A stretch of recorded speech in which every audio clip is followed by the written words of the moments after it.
আমি জানি সামান্য, তবে আমার ফুটানি ১০০-তে ১০০।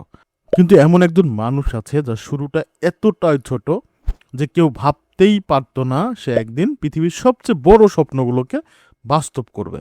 তার নাম ইলন মাস্ক। ১৯৮০ এর দশক, দক্ষিণ আফ্রিকায় একটি চুপচাপ ছেলে। বন্ধু নেই বললে চলে, স্কুলে তাকে মারধর করা হতো। একবার তো এতটাই মার খেয়েছিল যে তাকে হাসপাতালে ভর্তি হতে হয়েছিল। কিন্তু সে বই পড়তো, এতটাই পড়তো যে দিনে ১০ থেকে ১২ ঘন্টা বই পড়েই কাটাতো। মাত্র ১২ বছর বয়সে সে ব্লাস্টার নামের একটা ভিডিও গেম বানায়, আর সেটা বিক্রিও করে দেয়। এখান থেকেই তার সাধনা শুরু হয়। কৌতূহল আর নিয়মিত কাজ তাকে বর্তমানের এই পর্যায়ে নিয়ে এসেছে। ১৭ বছর বয়সে সে দক্ষিণ আফ্রিকা ছেড়ে চলে যায়, কারণ সে বড় কিছু করতে চায়। প্রথমে সে কানাডা যায়, তারপর আমেরিকা। কিন্তু তার শুরুর জীবন এতটা সহজ ছিল না। পরবর্তীতে একসময় সে আর তার ভাই মিলে জিপ2 নামের একটা কোম্পানি প্রতিষ্ঠা করে। দিনে অফিস আর রাতে অফিসেই ঘুম, একই কম্পিউটার দিয়ে কাজ, একই জায়গায় খাওয়া, একই জায়গায় থাকা। এটা কোনো সংগ্রামের চেয়ে কম ছিল না। আর এই সংগ্রামের দীর্ঘ ৪ বছর পরে জিপ2 কোম্পানিটা বিক্রি হয় প্রায় $৩০০ মিলিয়ন। একই জায়গায় লেগে থাকা যতক্ষণ না ফল আসে, এই শিক্ষাটাই তার সাধনার প্রথম সফলতা আনে। এরপর শুরু করলো X.com নামের একটা কোম্পানি, যা পরে পেপাল নামকরণ করা হয়। কোম্পানিটা এতটাই সফল হলো যে তার আর কোনো অভাব থাকলো না। কিন্তু সে সব টাকা ঢেলে দিল নতুন স্বপ্নে, স্পেসএক্স ও টেসলা কোম্পানিতে। ২০০৮ সালের আগ পর্যন্ত স্পেসএক্সের ৩টা রকেট ফেল করে। টেসলা প্রায় দেউলিয়া হয়, ব্যক্তিগত জীবন তার ভেঙে পড়ে। তখন তার ব্যাংক অ্যাকাউন্টে প্রায় কিছুই নেই। সে তার বন্ধুর কাছ থেকে টাকা ধার করে বাসা ভাড়া দেয়, নিজের খরচ চালায়। তিনি হতাশায় ডুবে গেলেও হাল ছাড়েননি। তিনি সিস্টেমেটিকভাবে কাজ চালিয়ে গেছেন, যা তাকে সফল করেছে। সিস্টেমেটিক বলতে, ধরুন আপনি ইংরেজি শিখতে চান বা আপনার সন্তানকে আপনি ইংরেজি ভাষায় দক্ষ করতে চান, তবে প্রতিদিন শব্দ শিখতে হবে, ব্যবহার জানতে হবে, প্র্যাকটিস করতে হবে। আমার কাছে এমন একটা প্ল্যাটফর্ম আছে যা আমি নিজে এখনও ব্যবহার করি। আমি শিখি daily words, real life example, practice system. Vocab camp WhatsApp গ্রুপে ৩৭৬ টাকায় আমি প্রতিদিন পাই ৪০+ শব্দ, যা আমায় ইংরেজি ভাষায় দক্ষ করছে দিনে দিনে।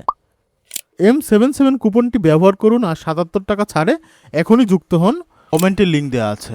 আজ থেকেই শুরু করুন, কারণ সিস্টেমেটিক চলাটাই ইলন মাস্ককে ২০০৮ সালে শত ব্যর্থতার পরেও সফল করল। তখন স্পেসএক্সের চতুর্থ লঞ্চ হয়। ১ মিনিট ২ মিনিট সময় গুনতে গুনতে একেবারে সফলভাবে স্পেসএক্স উড্ডয়ন করলো। তার পরবর্তীতে নাসা ডিল করলো স্পেসএক্সের সাথে। সবকিছু বদলে গেল, পূর্বের সকল ব্যর্থতা মুছে গেল। এখন আসল কথা, ইলন মাস্ক কেন আলাদা? তিনি কিভাবে পারলেন? তার স্বপ্ন পূরণের প্রথম শর্ত ছিল টাইম ম্যানেজমেন্ট। তিনি দিনে ১৬ থেকে ১৮ ঘন্টা কাজ করত, কিন্তু র্যান্ডম না। তার ছিল প্রতিটা কাজের জন্য সময় ভাগ করা, প্রতিটা কাজের স্লট ফিক্স রাখা। ডিপ ওয়ার্ক ছিল তার কাজের মূল মন্ত্র। ২৪ ঘন্টা সবার জন্যই থাকে, আপনি কিভাবে ব্যবহার করছেন সেটাই আসল। ডিপ ফোকাস ছিল তার দ্বিতীয় শর্ত। কাজের সময় কোনো ডিস্ট্রাকশন না, না কোনো বন্ধু, না কোনো অপ্রয়োজনীয় ডিভাইস। রেগুলারিটি বা কনসিস্টেন্সি সবচেয়ে গুরুত্বপূর্ণ শর্ত ছিল তার। প্রতিদিন একই কাজের মাঝে ডুবে থাকতেন তিনি। কাজে গ্যাপ না দেওয়া ছিল তার বড় অস্ত্র, কারণ মস্তিষ্ক একটা জিনিস বোঝে, যা নিয়মিত হয় তা গুরুত্বপূর্ণ। যে কোনো কাজ যদি আপনি ৩ দিন করেন আর ৪ দিন বাদ দেন, মস্তিষ্ক বলবে এটা জরুরি না। ইলন মাস্কের চতুর্থ শর্ত ছিল পেশেন্স বা ধৈর্য। ২০০২ সালে স্পেসএক্স শুরু করলো। ২০০৮ সালে প্রথম সাকসেস হয়। ৬ বছর শুধু চেষ্টা করে গেছেন তিনি।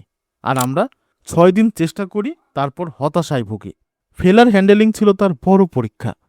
৩বার স্পেসএক্সের রকেট ফেল করে, কিন্তু তিনি থামেননি, বারবার চেষ্টা করে গেছেন।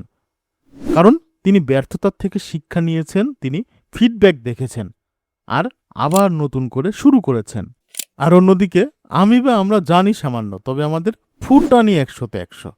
এটা বদলাতে হবে। আমি জানি সামান্য, সমস্যা নেই, কিন্তু আমার সিস্টেম ১০০-তে ১০০ হতে হবে। আমার সাধনা ১০০-তে ১০০ হতে হবে। কারণ মোটিভেশন আপনাকে শুরু করাবে, কিন্তু সিস্টেম আর সাধনা আপনাকে এমন এক জায়গায় নিয়ে যাবে যেখানে আপনার ফলাফলই কথা বলবে। বুঝলেন কি ব্যাপারটা?